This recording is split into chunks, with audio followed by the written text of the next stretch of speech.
The CEO looked me in the eyes and said, "People like you don't belong here." Everyone laughed when they saw me mopping the lobby 3 days later. They discovered my name was on the deed of the entire building. Monday mornings were always the worst. At exactly 7:00 a.m., I pushed my cleaning cart through the glass doors of the Madison Tower in downtown Chicago. Hundreds of employees walked past me every day. Most never looked at me. Some acted like I didn't exist. Others made sure I knew exactly where I belonged. One man was worse than all the others. Richard Hayes, the CEO, expensive suit, luxury watch, perfect smile for investors. An absolute disrespect for anyone beneath him.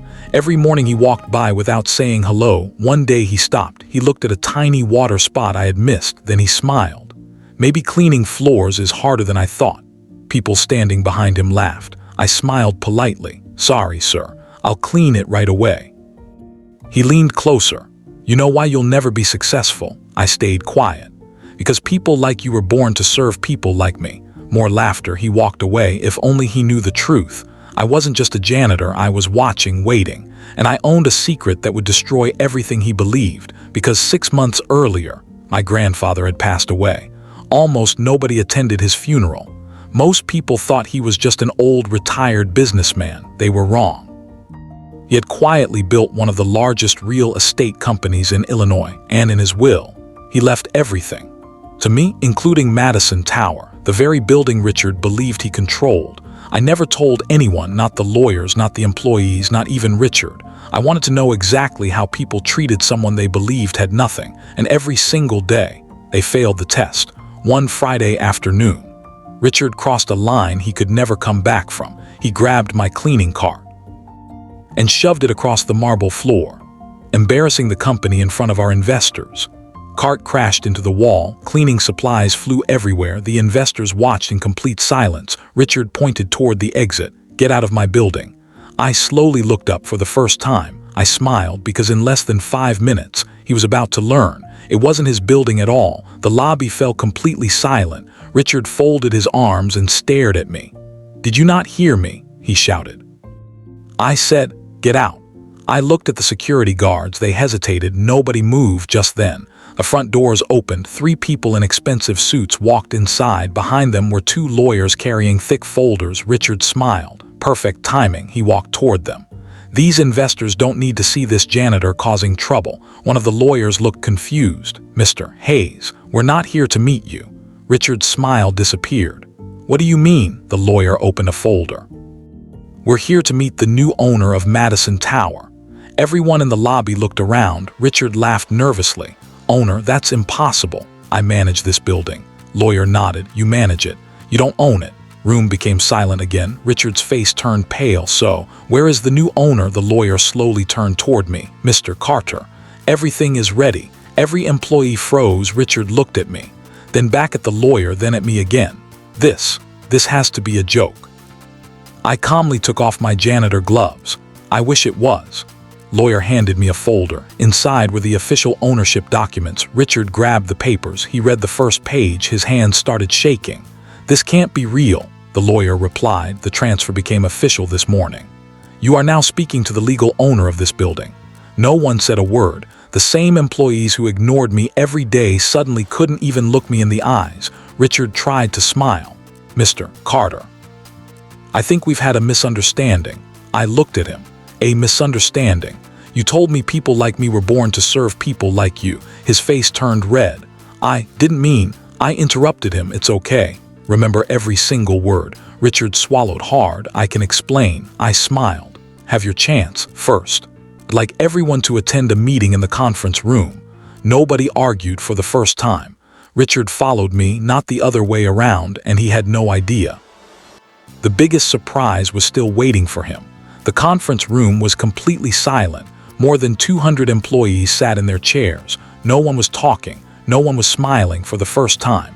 Richard Hayes wasn't sitting at the head of the table. I was. I looked around the room. For 6 months, I worked in this building as a janitor. I wanted to see how people treated someone they believed had no power. Several employees lowered their heads.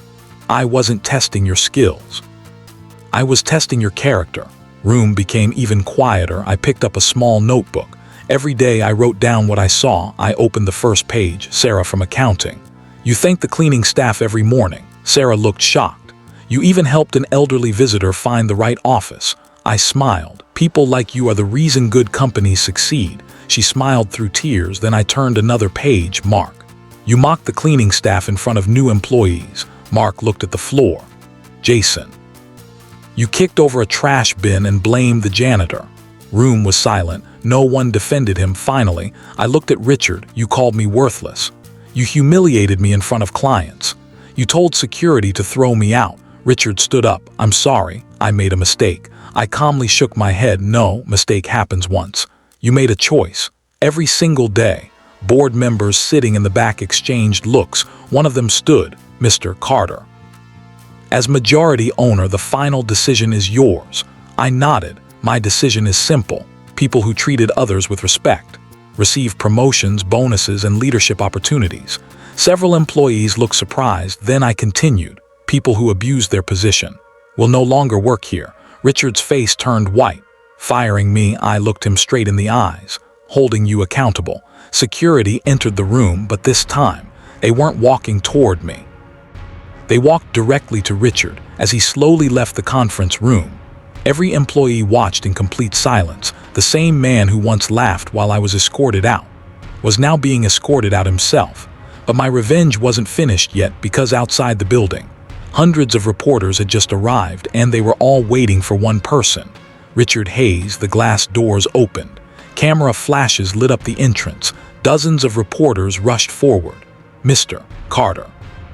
Is it true you were working here as a janitor? Were you hiding your identity? Why didn't you reveal you were the owner? I smiled calmly.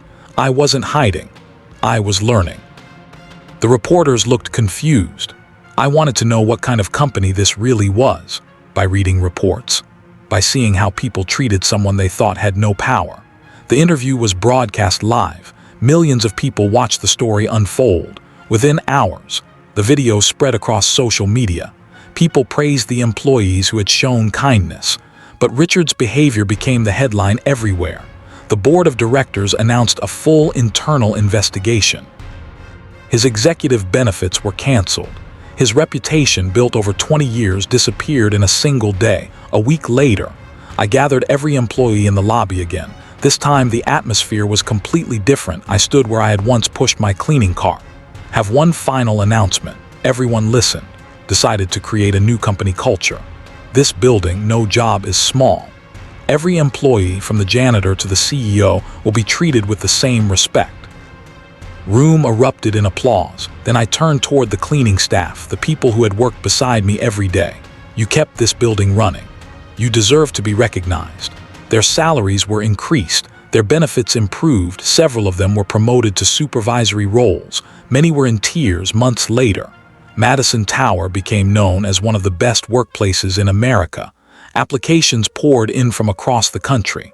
The company grew faster than ever. One rainy afternoon, as I was leaving the building, I noticed a familiar face sitting on a bench across the street.